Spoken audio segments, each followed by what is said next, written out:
everybody, I'm back with a brand new story, and the story I have is called The Big Cheese, and it's by Jory John and Pete Oswald, and it's a whole series. I've read a couple of them to you, The Bad Seed, The Couch Potato, The Good Egg. So this is the new one, The Big Cheese, and I wanted to share it with you guys today. The Big Cheese.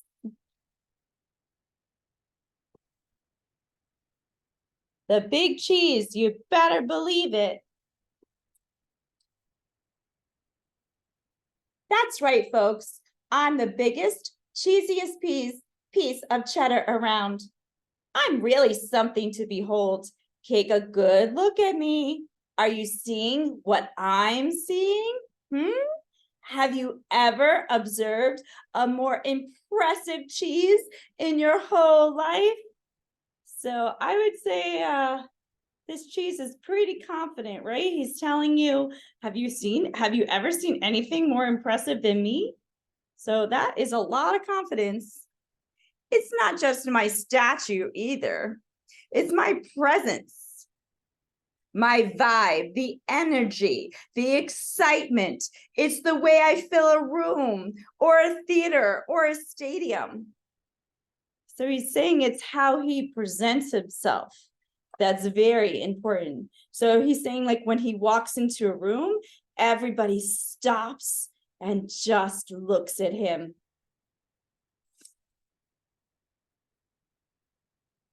Wherever I go, I cause a fuss. Heads turn, jaws drop, gasps are audible. That's why they call me cheese. Oh, I say it with me, please. The big cheese. And you better believe it. So he walks around. He's the star. Very, very, very confident. You can see how great he thinks he is.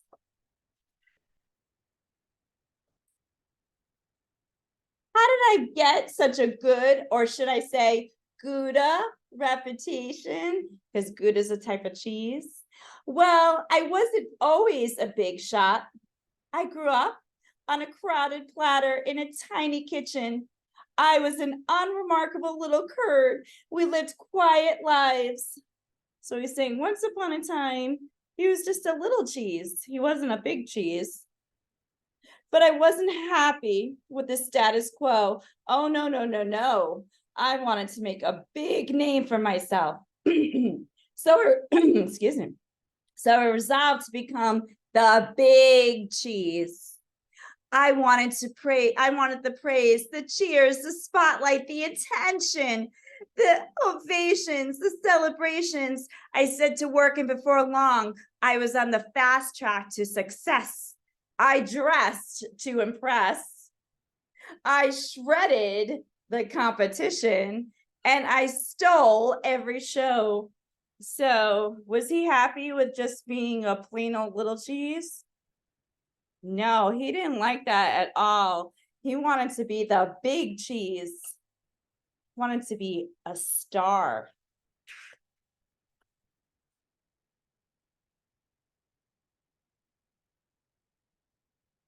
And then I bragged nonstop to anybody who would listen.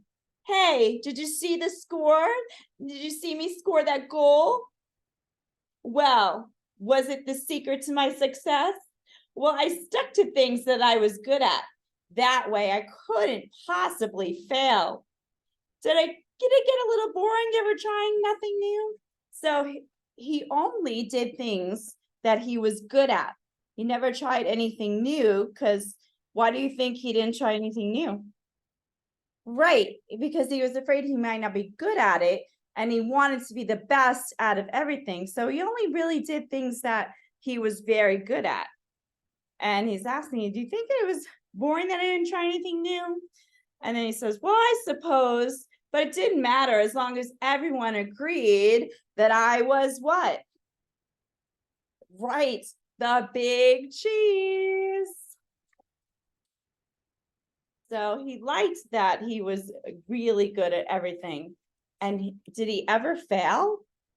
No, he was always very successful at everything he did because he only did things that he knew that he would be successful at.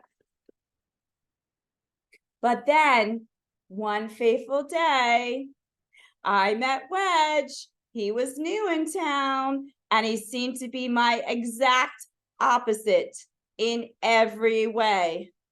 He was quiet, he was shy, and I was very bold. So this is his little friend Wedge. Right here is his friend Wedge.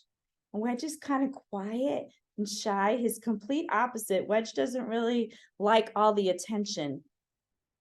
And while I dominated the conversation, he just kept to himself. See, there he is back there. I didn't pay him much attention at first because why would I? I was too preoccupied with being the center of the universe, right? Big Cheese thinks he's the best thing ever. He thinks he's so great, and everyone pays attention to him, and everybody loves him. So he's not paying attention to little Wedge over here. It's just super quiet. But then, without warning, everything changed. What do you guys think changed? Let's see what happened. Here's what happened.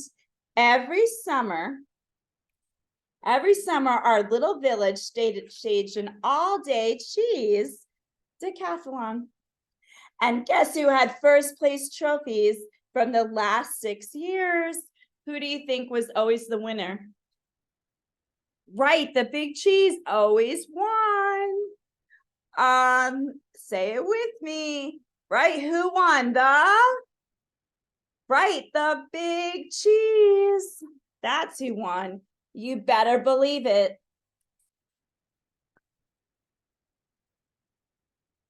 This year's opening ceremony started at 5 a.m. sharp. I was fully primed and prepared to prevail. There he is. He's all ready. He's like, I'm ready to win again. First up was the foot race, and I zipped into the lead. And within seconds, though, there was somebody on my heels. Who's coming in on him? Yeah, Wedge. Look how close Wedge is to him in the race. It's very, very close. He's catching up to him. I can hear his breath, the pitter patter of his feet. It was Wedge. I could not believe it. Oh, he was fast.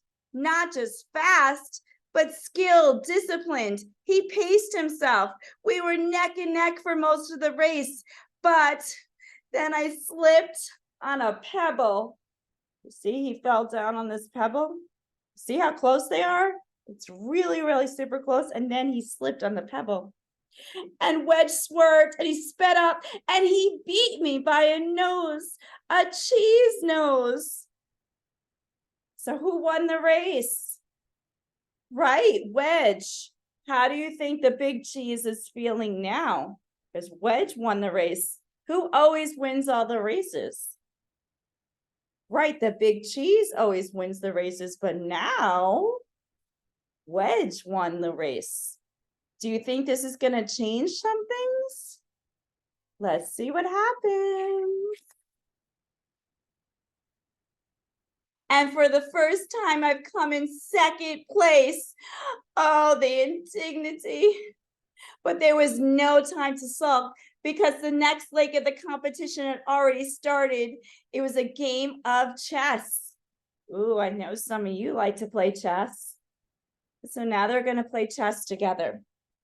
And before I can blink or think, Wedge had taken my king in 4 moves. And while I was busy protesting to the judges, he already moved on. And the following events were a blur of loss after humiliating loss. So all the events, is he winning? No, he's losing. Who's winning? Right, Wedge. So do you think he's very happy about that?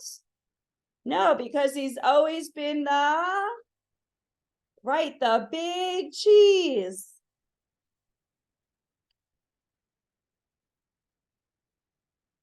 It turned out that Wedge was quietly excellent at everything. Even when he won, though, he didn't gloat. To gloat means to brag. So even when Wedge won, he wasn't going around saying, ha ha, look, I won, you lost. He was very quiet, very humble. It was odd. It was absolutely baffling. So the big cheese is very confused because when he wins, he goes around and he says, I won, look how great I am. I did all of this, but Wedge is winning and Wedge doesn't do any of that. Finally, I watched in dismay as Wedge trounced me one last time, and the day came to a bitter end. And this was bird calling. And all the birds came to Wedge. Did anybody come to the big cheese? Nope, none of the birds came. That was it. All the events are over. And who won everything? Right, Wedge. But was he bragging? Was he gloating to everybody? No, he was very humble about it. Well, bitter for me at least. I went through every possible emotion. No, until finally I exhausted myself. And as I lay in a muck, I heard a thunderous voice making the dreaded announcement. First place goes to the newcomer, Wedgman. And the crowd roared. Yay! They were all excited. Everybody except for, right, the big cheese. He wasn't too excited.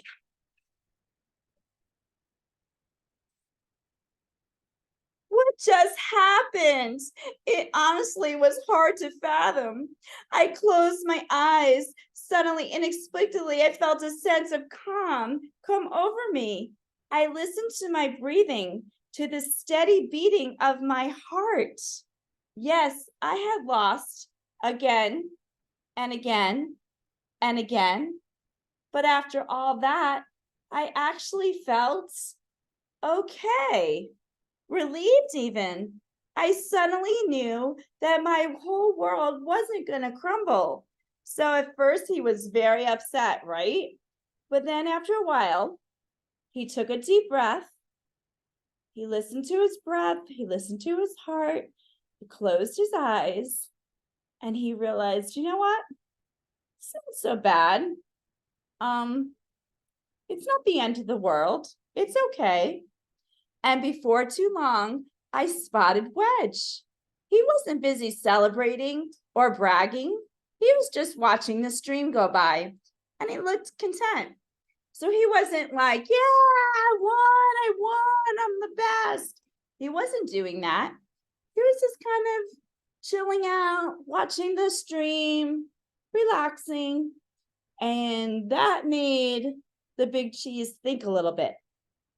We chatted for a bit. It turned out that Wedge had a fascinating life story. I found myself getting caught up in a great conversation, a conversation that wasn't all about me. Can you imagine that? So finally, he realizes he had an epiphany. He had this idea like, wait a second, it's not all about being the greatest. It's not about winning all the time. It's not about that. And he was calm. So the big cheese, and he had a conversation with Wedge, and they became friends. And he wasn't thinking about himself. Finally, he was thinking about somebody else. And that day I realized something. Maybe it didn't matter if I wasn't the best at everything. In fact, perhaps it was healthy for me to lose for once. And sure, my ego is bruised in the short term, but over time, I gained some perspective on what's really important. Losing taught me about empathy and humility. So that means when you have empathy, it means that you can think about somebody else's feelings. And he was able to do that. He was never able to do that before. Now he took other people's feelings into consideration and he gained perspective on life. He realized winning isn't everything, and it's really not good to brag. And it's good to cheer on your friends, and you should want your friends to have success too. And he went through a life change. So now he didn't want to be the best anymore. And he didn't want to win all the time. Now he realized he wanted to be with friends and care about other people and root for other people and be all together. And that was really nice. It showed me that I become so focused on winning that I was missing out the joy of participating. Sometimes it's not about winning, it's just about being part of it. And it helped me see that I can live with defeat. And you're not always going to win, right? Sometimes you lose, and that's okay. You can't win all the time. So sometimes you lose, and it's okay. I know it's really hard, but it's good to know how to lose too. And you can get angry or frustrated, but you have to know that it happens. Sometimes you lose. These days, I'm trying not to worry about whether or not I lose. I don't have to impress everyone all the time, right? You don't have to impress everybody all the time. And do you always have to be in the spotlight and be a star? No, right? And I've taken up some new hobbies just for me. See, remember before he would never try anything new because he would only do things he was good at? Well, now he's trying new things and he's not so good at bowling, but that's okay. You can do things that you're not very good at. Yes, I'm trying to be a better wheel of cheddar. So now when I brag about something, I mostly brag about my friends. Is that nice to support your friends and you talk about how good your friends are and you cheer them on? Whoa, great move, right? I love to do that. I always cheer my friends on because it turns out that anyone from a crumb to a fleck, a feta, to an unassuming wedge of brie can be the big cheese. So it doesn't matter what kind of cheese you are, you could be the big cheese. And it doesn't matter what kind of person you are, you could be a great person. And everybody's great. Everybody's the big cheese. And that was the big cheese. I hope you enjoyed that. I do have another story for you guys. It is the same author, but this time is As Cool as It Gets. And it's kind of a really neat December story since we're in December. And I wanted to share this one with you guys. As Cool as It Gets.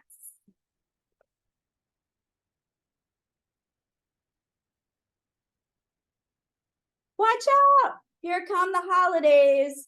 Bells are ringing, jingles are jingling, tinsel is tingling. Whatever. It doesn't matter. The truth is, I don't usually feel very festive, jolly, or merry this time of year. I may be a cool bean. That's another one of the stories, the cool bean. But I don't always have the coolest holiday season. No, no, no. Here's why. Every year, there's a big old fancy holiday party, and all the beans in town are there to celebrate and whoop it up. And every single year, we have a gift exchange. So all the beans get together and they share gifts. To enter, you select a bean's name out of the hat. This year, I randomly picked Beanadette, not to be Beanadette J, not to be confused with Beanadette S. Beanadette J is one of the coolest of the cool beans, and I knew that she would be expecting one of the coolest gifts. That's her. And he's worried because he thinks that she's going to want a really cool gift. It's kind of a big deal. There's a lot of pressure to be a great gift giver during the holidays. After all, what's cooler than making someone's day with an amazingly expensive present? Am I right? Of course, I couldn't buy her something extravagant. I had no bean bucks to my name. So what's his problem? Right, he wants to get her a really cool gift because she's a really cool bean, but he doesn't have the money for it. So I tried finding a gift for Bernadette.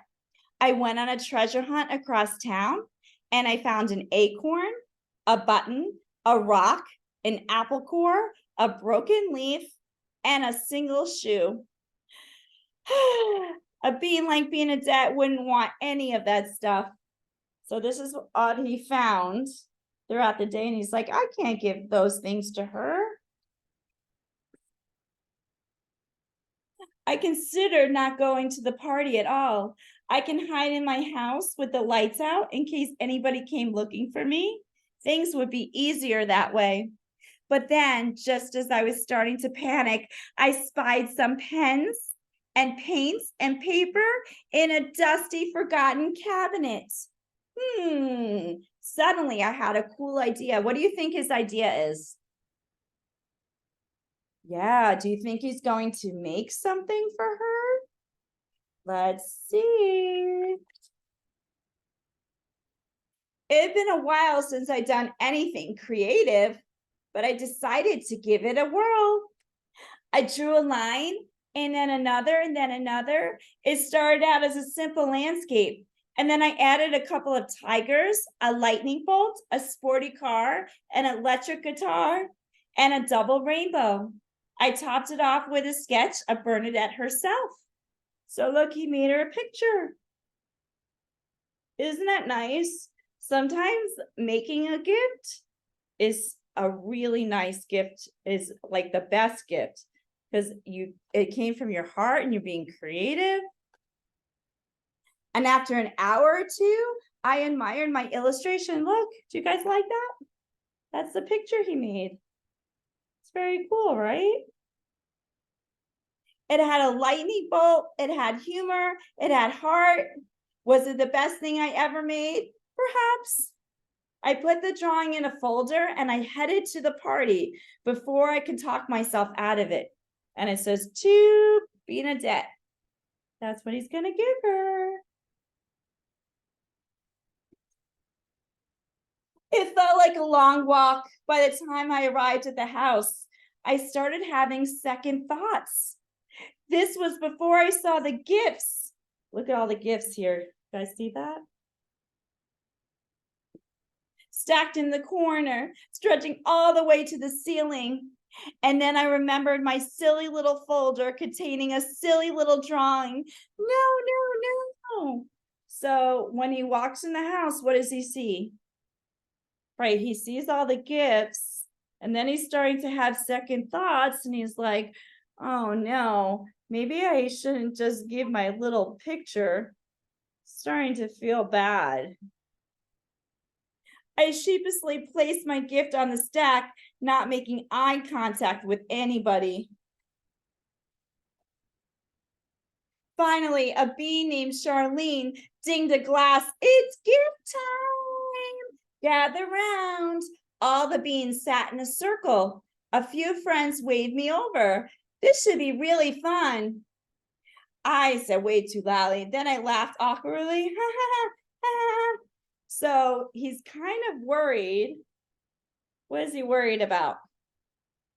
Yeah, he's worried about his gift because he sees all the other gifts and he's like, oh no. Achoo! Then I sneezed on somebody's plate of cookies. Sneezed all over the cookies. And then I bumped my knee on the coffee table. Ouch. That hurts. Everyone just stared. I spotted Bernadette sitting straight across from me, looking excited. Sorry in advance, I thought. There she is. Really cool Bernadette.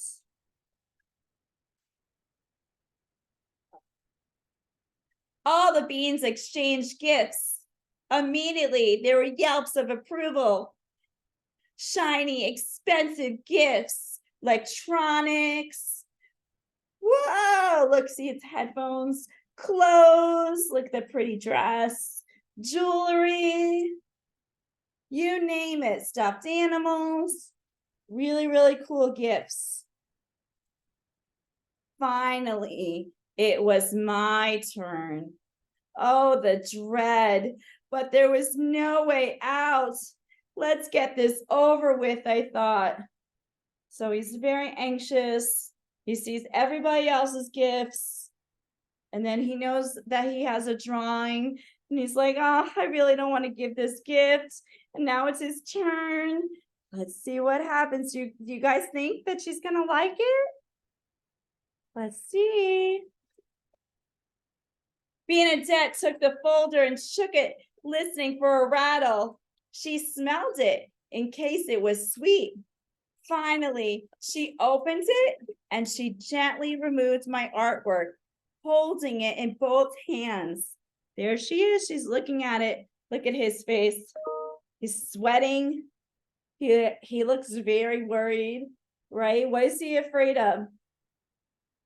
Right, he's afraid that she may not like it.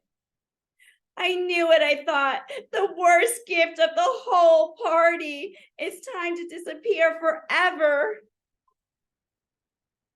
I started plotting my escape, and just I was about to sprint out the door and never look back and start a new life somewhere, Bernadette finally spoke up.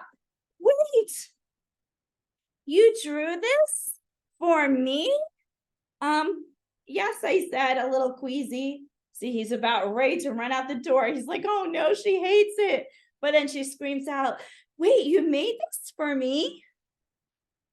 Goodness, this is absolutely the coolest present that I've ever received. It is? I asked. It's totally and completely wonderful. She said this gift is as cool as it gets. So did she like it? Yeah, she loves it. And I told you, like, sometimes just making a gift for somebody and a drawing, it's so personal and so nice and so creative that people really do like that. It's super nice. She loves it. She's like, you made a picture just for me? And that took a lot of time. It wasn't like he just bought it in a store and wrapped it. He had to actually think of what to draw and make it, and it took time. Everybody crowded around my drawing. All the beans had nice things to say about it. Like, wow, and neat and cool. What a feeling. Now, how is he feeling? Yeah, now he's really happy. He's not afraid or anxious or nervous anymore. He's happy because everybody likes the gift. I created something unique and original. I'd given it away and I made somebody happy all in a day. The rest of the party sped by in a blur of holiday music, sweets, and fun games. Some of the other beans asked if I would make drawings for them. So now everybody wants a drawing. That's so nice, right? And I received a neat present too. It was a scarf that a bean named Gina knitted it for me. He'd been really nervous about my reaction, he said. I told Gene how much it meant that he'd taken the time to make me something. Isn't it nice when you make a gift? Because it takes time out of your life. You have to make it, right? You have to put energy into it. It's really nice when you make something for somebody. And my new scarf kept me cozy when I went outside. It was truly cool and a warm gift indeed. The walk felt shorter this time. Remember when he first went to the party, he was so anxious and nervous and worried about the gift. And now he's happy and joyful. And so he doesn't feel so bad. I had pep in my step and a smile on my face. So yeah, this actually turned out to be a pretty cool holiday season after all. I realized that a gift is a gift, whether it's bought, found, or creative, right? No matter what you give somebody, it's a gift. It's nice. And when you get a gift, you should appreciate it because somebody is giving you something. So no matter what, a gift is a gift and everybody should appreciate it. I even came up with a new motto: when in doubt, just make something. So that's what I'm going to do from now on. So if you don't know what to get somebody for a gift, you could just make them something. Happy holidays, every bean. And that was as cool as it gets. I hope you enjoyed the stories. Don't forget to like and subscribe. And thank you, everybody. Bye. Have a great I'm gonna come back. I'm gonna have some Hanukkah stories and some Christmas stories, and I hope you will enjoy them. Thanks, everyone.